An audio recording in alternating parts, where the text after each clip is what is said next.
Hello, my name is David Georges, and today I will be teaching you how to unpack, assemble, and set up the keyboard rig used by myself in my touring act, the Dollyhoppers. With so many power, audio, and MIDI cables, it can be easy to get turned around. With this simple guide, not only will you be able to successfully set up this very keyboard rig, but it will hopefully provide you with some good insight on how to set up and create your own keyboard rig like this one. When unloading, there are 8 different items at the time of recording that must make it to the venue. This includes one 88-key keyboard, one Yamaha CP, one red duffel bag, one blue backpack, one Korg analog synthesizer with case, one Yamaha DX11 with case, one keyboard stand, and one seat. Some of these items have multiple items within them. The red bag includes one mixer, one Ferrofish organ module, and one cable bag.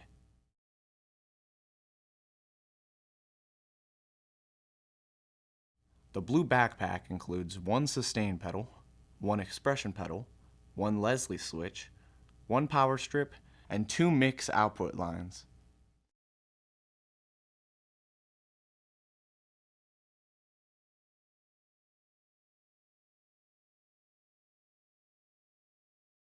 This concludes the unpacking process. We'll discuss the contents of the cable bag later in the video. We start the setup with the keyboard stand. First, you must loosen the lowest retention knobs in order to let the upper arms freely hang. Then, there's a clever little switch on the top of the stand by your right hand that will expand the stand to the desired height. Be careful, as you expand the stand, the upper arms that will dangle can get caught on the insides of the legs, whereas we want them to fall on the outsides. Once the stand is out, you can bring the arms up and tighten the knobs generously. There are indicators etched into the knobs to show the correct open positions of the stand arms. Note that no other knobs on the arms need to be moved. They should be in the right place as is. If the arms are too close or too far apart, the legs of the stand might not be far out enough, so use the little switch to open or close them more. Once the stand is out, put the keyboards on in order from smallest to largest. The Korg goes on top, the DX11 in the middle, and the 88-key MIDI controller is on the bottom. There's Velcro on the 88 key that aligns with the bottoms of the Yamaha CP and the Ferrofish organ. Line these up and press down firmly to ensure a proper connection.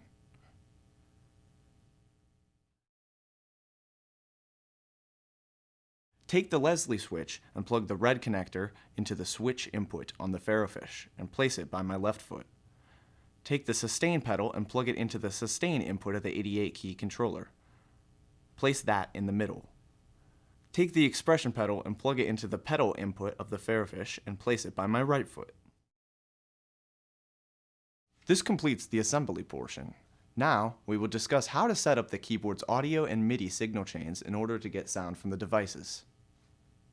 The cable bag includes 2 stereo instrument cables, 2 mono instrument cables, 1 MIDI adapter, 2 MIDI cables, 1 USB extension, 1 Korg power supply, 1 CP power supply, 1 Ferrofish power supply, 1 mixer power supply, and a USB A to B cable plus the power supply block to go with it.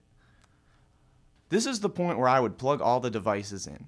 Now, it does not matter what order they appear in the power strip as long as the power supply for the mixer is at the lowest point. That's the only place that it'll fit, and the rest of them should just slide right in.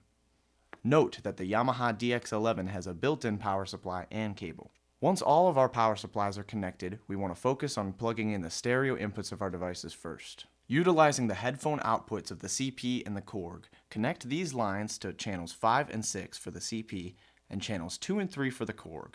Make sure to pan channels 2 and 3 hard left and right respectively, as these 2 channels on the board are not stereo channels like 5 and 6.